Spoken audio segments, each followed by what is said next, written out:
Salut les filles, j'espère que vous allez bien et que vous profitez du beau temps parce que qu'est-ce qu'il fait beau, ça fait tellement de bien. Moi je sais que ça me met de bonne humeur quand il fait soleil comme ça, je me sens heureuse. Je sais pas si c'est pareil pour vous, en tout cas moi c'est mon cas. Alors aujourd'hui on se retrouve pour une nouvelle vidéo qui est un petit peu différente. Je les appelle les blabla talk, c'est un petit peu, voilà, j'avais envie de vous parler. Je vous ai posé la question sur Facebook si vous préférez un tag ou ça, que je vous parle. Et vous avez toutes voté d'ailleurs en majorité, ça m'a fait vraiment super plaisir, merci pour que je vous parle de mes études, de mon parcours professionnel, de mon parcours scolaire. Alors je vais essayer d'être concise et que ça dure pas trop longtemps, mais j'espère que ça va vous plaire. Donc voilà, n'hésitez pas à me donner votre avis et puis bah à tout de suite.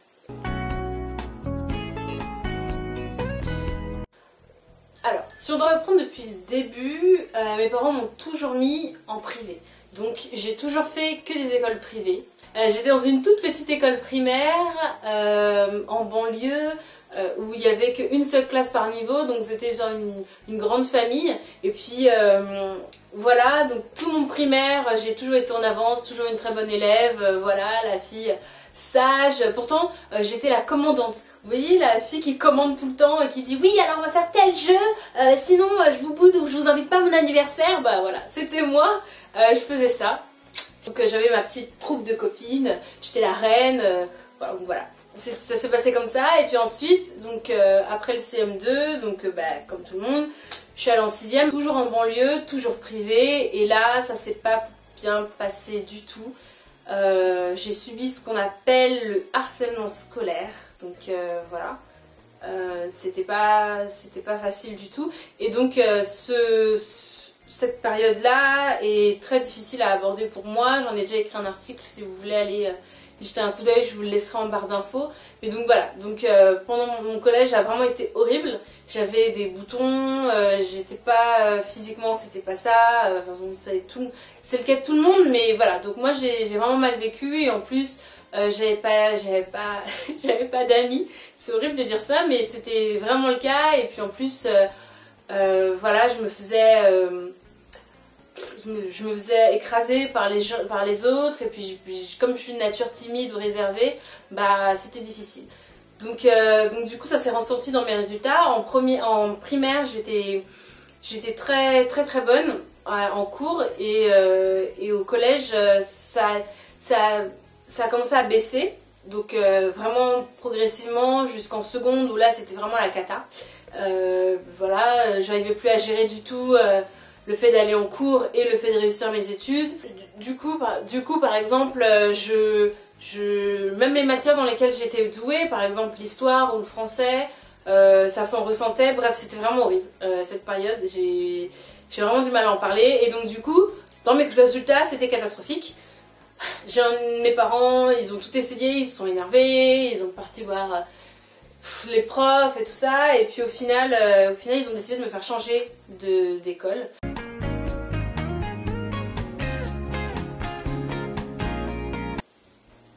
Et je suis arrivée dans un internat à Angers, un internat pour pour personnes très aisées, voilà, si je dois dire ça comme ça, et pour éviter les problèmes d'échelle sociale et tout ça, enfin que ça pouvait créer, de concours, de qui aura le vêtement le plus cher, il y avait un uniforme. Donc voilà, donc j'étais dans un internat, vous voyez l'émission sur M6, donc je regarde pas ce genre d'émission, mais j'ai vu qu'il y avait une émission sur les internats, bah, avec les uniformes et tout ça, bah, c'est exactement comme ça, voilà, c'était un internat mixte, voilà, tout ce qui est plus, voilà, donc, et donc j'avais un uniforme, c'était un polo bleu avec un pantalon bleu, il y avait un sweat, voilà, donc on était libre des chaussures, des manteaux et de ce qu'on voulait. Donc voilà, donc j'ai intégré, j'ai été prise en première parce que comme c'est un établissement privé hors contrat, ils font ce qu'ils veulent, donc du coup ils m'ont pris en première ES. Donc j'ai pu rentrer en première ES et ça s'est super bien passé. Je pense que du coup le cadre dans lequel j'étais, la remise à zéro, tout ça a fait que je suis repartie un petit peu plus sereinement dans ma tête. J'avais une ardoise vide quoi, et donc voilà, j'ai de nouveau recartonné, j'étais première de ma classe. Il y avait ce qu'ils appelaient les tableaux d'honneur. Donc voilà, donc j'avais les tableaux d'honneur à chaque trimestre. Et voilà, je me suis réconciliée avec mes parents sur ce plan-là parce qu'ils ne comprenaient pas pourquoi leur petite fille cerise chérie en primaire était hyper douée et au collège ça a été la catastrophe. Et voilà, donc au lycée c'était reparti, comme en 14, comme on dit, et ça s'est super bien passé. Ma matière préférée c'était l'histoire et le français, donc vraiment c'est des matières que j'adore, j'ai aucun problème pour étudier dans ces matières-là. Alors, je n'étais pas forte, j'ai jamais aimé les maths, horreur de ça, mais j'étais douée, enfin, je réussissais les exercices. Il suffisait qu'on m'explique bien et ensuite ça allait. Donc du coup voilà, j'avais des matières qui font que ça correspondait bien à la première ES. L'histoire, le français, les langues ça allait et puis les mathématiques surtout. Par contre, les deux matières que je ne comprenais pas, oh mon dieu, qui étaient horribles, c'est les SVT et le pire, c'était la chimie. Oh mais mon dieu, la physique-chimie, mais c'est incompréhensible. Alors les filles qui font pharmacie, mais bravo, mais vous êtes mes déesses, vraiment, la physique, je crois que j'ai fini l'année, alors il n'y avait pas physique-chimie en première, mais je crois que j'ai fini l'année de seconde avec un truc genre 3 de moyenne en physique-chimie quoi. Je ne comprenais rien, mais même pas l'énoncé, quoi. Donc, franchement, bravo. Toujours dit que la SVT, ma prof pour le bac donc de première, m'avait dit « Je t'en supplie, Cerise, je t'en supplie, au moins la moyenne ». Et figurez-vous qu'au bac, j'ai eu 11.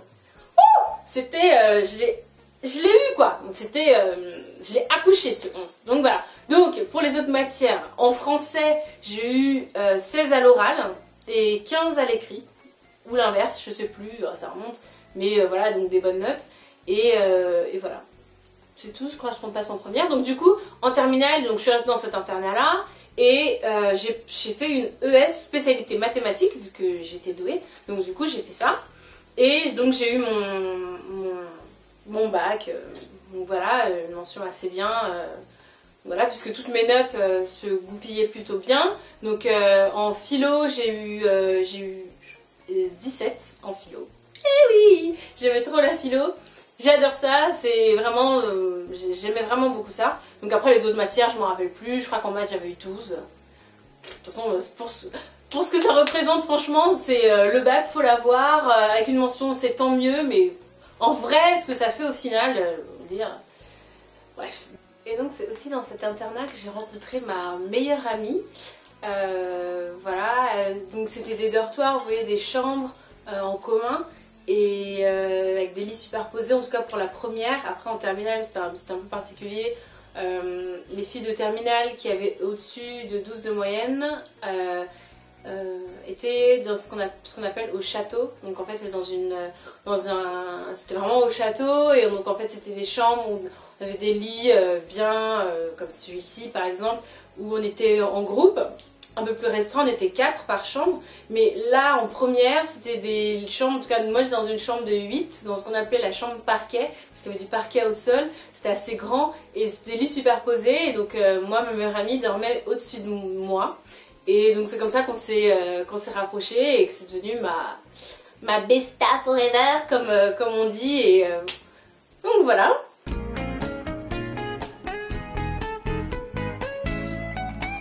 Donc voilà, donc j'ai passé ma terminale ESP maths et je m'étais inscrite en prépa. J'ai envoyé plein de candidatures, en plein de prépas parisiennes, des prépas aussi de banlieue. J'en voulais plein et je voulais faire une prépa à lettres parce que voilà, j'aimais beaucoup ça, et surtout parce que je savais pas du tout ce que je voulais faire plus tard, quoi. J'en avais aucune idée, je savais pas du tout ce que je devais choisir à la fac. Ça me sidère quand même qu'en terminale on nous demande de vraiment se positionner très vite sur ce qu'on devra faire, et je savais pas. J'en avais aucune idée, j'arrêtais pas de dire à ma mère mais je sais pas du tout ce que je veux faire. Peut-être prof, mais j'en savais rien, vraiment. j'en savais rien du tout. Donc du coup, vu que je ne savais pas, je me suis dit autant faire prépa vu que j'en avais les capacités, les possibilités. Donc voilà. Donc j'ai lancé les candidatures pour prépa et j'ai été refusée. Dans plein de prépas, j'ai été refusée dans plein de prépas, c'était horrible. Mais au final, je me disais, bon, de toute façon, les prépas, lettres, c'est un truc qui fait qu'après, on n'a plus de vie. Donc moi, ça m'arrangeait. Je me disais, bon, bah, si elles me prennent pas, c'est peut-être que j'ai pas le niveau et tout ça. Et que, voilà, quoi. Je me faisais pas plus de mourons que ça. Ça m'avait fait mal, mais pas plus que ça au final. Donc du coup, j'avais pris le temps de mon été. Voilà, j'étais en vacances, j'avais passé le bac, je me reposais. Et donc, je comptais m'inscrire à la fac en philo. Donc je voulais faire, vu que c'était la seule matière que j'avais adoré, j'avais pris philo, quoi. Donc voilà. Et puis, je me rappelle que c'est le 30 août, mon téléphone sonne, et c'était le lycée dans lequel il y avait la prépa, à Meaux, donc j'ai fait ma prépa à Meaux, qui m'a appelé pour me dire que finalement il y avait une place de libre, et que vu que j'étais la première sur la liste d'attente, j'avais été prise, et donc voilà. Donc... pendant ce jour-là, j'étais pas trop contente parce que quand on rentre à la fac, c'était, je crois que c'est fin septembre, quoi, début octobre. Alors que là, au téléphone, il me disait que la rentrée, c'était le 2 septembre. Ça veut dire qu'il me restait juste 3 jours de vacances, un truc comme ça. Horrible. Donc voilà, et en plus, le pire, le gars, il m'annonce que la prépa se fait en internat aussi, parce que c'est un mot et qu'il y a cette possibilité d'internat. Donc du coup voilà, j'ai quitté l'internat en terminale et je rempilais pour 2 ans d'internat en prépa, enfin 2 ans, c'est ce que je voulais, mais c'était pas sûr que je passe en 2e année, mais en tout cas voilà.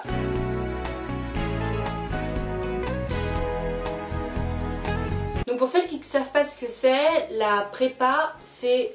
non. Pour celles... Sans doute que vous avez déjà entendu le terme de prépa, alors moi j'ai fait une prépa lettres, c'est Cagnes-Hippocagne.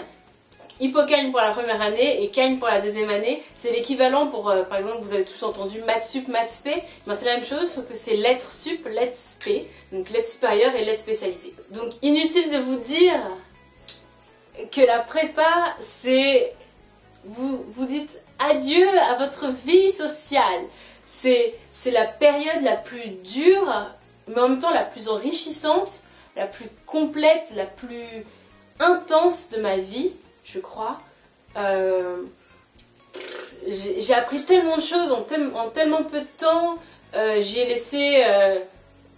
j'ai maigri, j'avais maigri, j'avais des carences, j'étais tout le temps fatiguée, j'étais tout le temps stressée. Mais c'est là que j'ai rencontré aussi mes meilleures copines, que si vous lisez mon blog, vous voyez de qui je parle. Donc c'est mes 3 meilleures copines. Et ça fait des années que je les connais, on se voit toujours assez régulièrement, 1 fois par mois encore aujourd'hui, même si on a nos vies, on a nos trucs, nos occupations, on est vraiment toutes soudées parce que quand on traverse la prépa et que les 2 ans de prépa et qu'on arrive à s'en sortir et qu'on arrive à rester droite dans ses bottes, c'est vraiment extraordinaire. Alors oui, on apprend des choses intéressantes, des choses moins intéressantes, forcément. Et c'est des matières que j'adorais, donc la littérature, l'histoire, la philo. Vous arrivez avec des matières que vous adorez et on arrive à vous en dégoûter, mais au final, au bout de 2 ans, ça me manque. Enfin, vraiment, ça me manque d'étudier des beaux textes, d'étudier des belles choses, des choses qui me servent encore aujourd'hui, et une culture générale énorme, faramineuse. Si vous devez faire une prépa, vraiment je vous le conseille, mais c'est pendant 2 ans, vous n'avez pas de vie. Voilà, c'est vous bossez jusqu'à 3h, 4h du matin, vous réveillez à 6h du matin, vous avez des séances tout le temps, vous écrivez, votre cerveau est complètement tout le temps saturé, mais en même temps tellement plein, tellement énorme. Voilà, la prépa m'a apporté des choses dingues. Que, voilà, si je devais le refaire, je le referais, ça m'épuiserait, mais je le referais, parce que vraiment, voilà, je sais pas trop comment le dire autrement que ça, mes 2 ans de prépa à Meaux ont été géniales. J'ai rencontré des profs extraordinaires qui savent des choses, tellement de choses, c'est dingue de savoir autant de choses et de se dire qu'on en a nous aussi à l'intérieur de nous un petit peu. on se dit qu'on peut retenir plus de 300 dates en histoire sans que ça représente un problème. Aujourd'hui, je suis pas sûre qu'il me reste des souvenirs. Ben, en tout cas, voilà, c'est vraiment les 2 années les plus géniales, les plus dingues de toute ma vie, sur le plan intellectuel. Et puis après, donc moi j'ai pas tenté l'ENS, parce que l'ENS c'est pour les vrais warriors, c'est pour ceux qui en veulent. Voilà, parce que je crois qu'il y a, je sais pas, il y a 100 places, un truc comme ça, j'en sais rien. Enfin, c'est vraiment impossible. Enfin, celles qui y arrivent, c'est vraiment que c'est des ouf, quoi. Parce que moi, de toute façon, moi c'était même pas, c'était couru d'avance que je l'aurais pas, donc je l'ai même pas tenté. J'ai tenté des concours d'école de commerce parce que c'était un petit peu la suite. J'y croyais pas vraiment, mais parce que c'est pas que j'y croyais pas vraiment, c'est que je savais pas trop ce qu'on y faisait et ça avait l'air un peu général et qu'il fallait se trouver un truc parce que je voulais pas forcément être prof de français, donc voilà. Donc du coup, j'ai tenté les concours d'école de commerce. J'ai tenté les écrits com. Mais en fait, ça me disait rien. Donc du coup, j'ai retenté un concours pour rentrer dans une école de commerce, communication, marketing, un truc du genre, mais en alternance. Et voilà. Donc du coup, tac, j'ai pris ce chemin-là et donc j'ai été en alternance dans une entreprise qui faisait de la vidéosurveillance par satellite, voilà. Et donc j'étais assistante marketing. C'était pas dingue, mais au moins j'ai appris les premiers rudiments de la com, et ça m'a plu. Créer des newsletters, toucher à l'ordinateur vraiment de plus près, puisque j'ai toujours eu cette attirance par rapport à l'ordi, à l'informatique, quoi. L'école a perdu son accréditation, donc je me suis retrouvée un petit peu sur le carreau. Donc j'avais juste l'équivalent de ma licence avec la prépa, et donc mes 2 ans de prépa. Donc du coup, comme j'avais aimé la communication, j'avais aimé ce que j'avais fait, j'avais aimé les rudiments du design que j'avais commencé, j'ai intégré une école de communication multimédia à Paris. C'était aussi en alternance, c'était bien parce que j'ai appris ce que je fais aujourd'hui en fait. Donc je vais vous dire après ce que je fais. Mais j'ai appris ce que je fais aujourd'hui, donc j'ai appris le design, la communication digitale, les médias, voilà, tout ça, le codage, donc voilà, le HTML, le Java, le JavaScript, toutes ces choses-là, et donc c'est là que j'ai rencontré ma dernière amie, on va dire, avec qui je me suis super rapprochée, et je suis toujours en cours avec elle, donc voilà. Et j'ai rencontré aussi mon amoureux, enfin maintenant c'est mon ex, mais à l'époque c'était mon amoureux, et donc voilà, c'était une année super pour tout ce que ça m'avait apporté à ce niveau-là. J'avais vraiment l'impression de faire quelque chose qui me plaisait. J'apprenais des choses différentes de la prépa, c'était pas des choses littéraires, c'est des choses terriblement informatiques, mais ça me plaisait, j'avais vraiment l'impression d'apprendre. Donc voilà, donc j'ai fait cette école de multimédia informatique. Donc j'ai été prise en Master 1 dans une école qui me prépare à être chef de projet digital. Donc ça veut dire chef de projet, c'est ce qui englobe un projet, ce qui gère un projet en fait, mais sur le web en fait. Donc ça nous prépare à faire ça. Donc là j'ai fait un Master 1 l'année dernière, et donc pareil, j'ai été embauchée dans une entreprise, c'était aussi en alternance, et tout comme la licence, ça s'est vraiment bien passé, mais là par contre j'ai vraiment appris beaucoup plus de la théorie, de la com, les rouages, les choses qu'on fait en communication, le design, tout ce qui mène tout ce qui prépare et mène à une grosse campagne de com, donc pour pouvoir ensuite en gérer toute seule. Plus tard à l'aide de mes équipes, mais pouvoir gérer ces projets-là. Et donc, cette année, c'est mon année de Master 2, et donc c'est la dernière année, c'est-à-dire que là, le 16 juin, j'ai fini mes études. J'ai fini mes études le 16 juin. Donc voilà, donc c'est pareil, c'est un Master, donc c'est la suite, quoi, c'est le Master 2 chef de projet web. Et donc là, je suis employée dans une énorme entreprise, je ne sais pas si je vais le dire, non, je ne veux pas dire l'entreprise dans laquelle je suis, mais donc je suis stagiaire, assistante chef de projet, chargée de communication digitale, donc les deux. Donc, qu'est-ce que je fais au quotidien? Je vais surveiller ce que font les équipes de graphisme, par exemple. Je vais écrire des briefs, des super bons briefs pour savoir exactement ce qu'on veut pour une campagne en particulier. Ensuite, la soumettre aux graphistes, aux créa, qui ensuite vont me renvoyer à moi, avec ma chef, puisque moi là pour l'instant je suis seule assistante, mais ma chef, on va décider si oui ou non ça correspond au brief, sinon on renvoie au créa, et ensuite voilà. Quand on a fini, les créas ont fini de faire ce qu'ils avaient à faire, on envoie aux équipes de développement qui vont le développer, et donc on verra avec eux. C'est pour ça que moi c'est mieux que je connaisse le langage digital pour leur faire des sortes de des recommandations sur ce qu'on préfère ou non, donc voilà, et ensuite surveiller. Faire du suivi de projet, c'est horrible le suivi de projet parce que du coup il faut voir au fur et à mesure si les équipes font ce qu'on leur a demandé et ensuite je gère le recettage. Le recettage, qu'est-ce que c'est? C'est la vérification quoi. C'est l'inspecteur des travaux finis, c'est voir le brief et voir toutes les choses qu'on a demandées, sur toutes les spécificités du site, de la campagne en particulier, voilà, et aller les voir sur effectivement ce qu'ils ont créé et de comparer. Est-ce que ça a été fait? Est-ce que ça n'a pas été fait? Ah là, il y a une erreur. Là, il y a une coquille. Là, il y a... Voilà. Et tout lister, et ensuite leur resoumettre. Et ensuite revérifier ensuite par derrière. Donc voilà, ça c'est mon travail au quotidien. Je suis aussi en charge de tout ce qui est un petit peu community management. Donc il y a le community manager, mais c'est moi qui vais lui demander qu'il oriente plutôt Twitter de telle manière. Ou Facebook de telle manière, le ton, la forme, la manière de répondre, les choses à poster ou non, la stratégie en fait qu'on tient à avoir sur les réseaux sociaux. Donc c'est les choses que moi je gère au quotidien. Sinon quoi d'autre? Je gère en grande majorité du web, mais aussi du print, parce qu'il y a le magazine.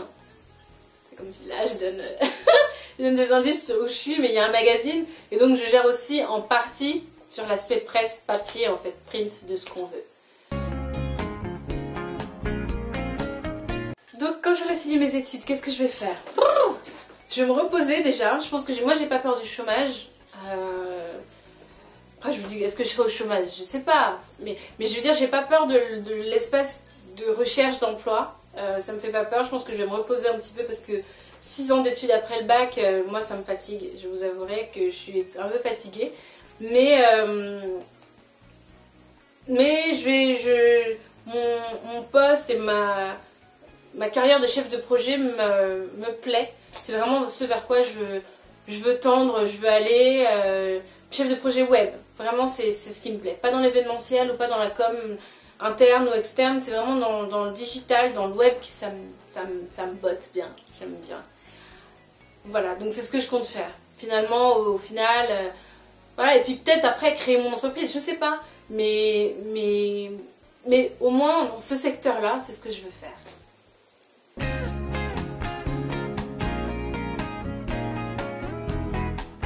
Donc voilà, je sais pas si c'était très probant cette vidéo, mais tout ce que je voudrais vous dire, pour celles qui savent pas vraiment encore s'orienter ou qui sont pas sûres de ce qu'elles vont faire ou qui vont là passer le bac bientôt, qu'il faut pas se prendre la tête en fait.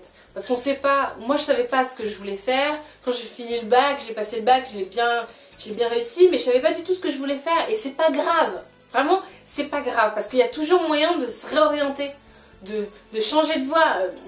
Je suis partie d'un bac ESP maths, ensuite j'ai fait une prépa Hippocagne-Cagne, et aujourd'hui je fais de la com digitale. Ça a vraiment rien à voir, mais c'est petit à petit qu'on affine au gré de ces rencontres, de nos discussions, de tout ça, qu'on affine et qu'on voit ce qu'on aime vraiment faire ou ce qu'on n'aime pas faire. Et voir ce sur quoi on s'est engagé, ça n'a pas mené à grand chose, et j'ai plutôt envie de faire ça. Voilà, et pas avoir peur de se réorienter.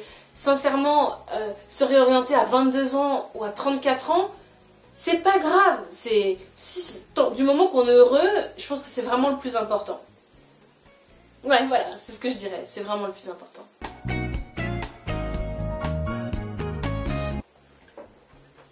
Donc voilà, j'espère que cette vidéo vous a plu, que j'ai pas trop parlé, ou vous n'êtes pas endormis. Si vous avez des questions, n'hésitez pas à me les poser en commentaire parce que je sais pas trop ce que vous attendiez de cette vidéo. Alors n'hésitez pas, laissez-moi les commentaires, les questions que vous voulez vous me poser, je répondrai avec plaisir.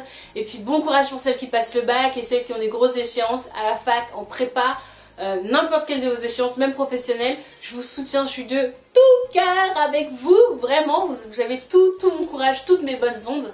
Puis voilà, je vous embrasse, abonnez-vous à ma chaîne et je vous remercie d'être toujours plus nombreuses, ça me fait vraiment super plaisir. Vous pouvez pas vous rendre compte comment ça me fait plaisir. Je vous embrasse et à la semaine prochaine. Bisous!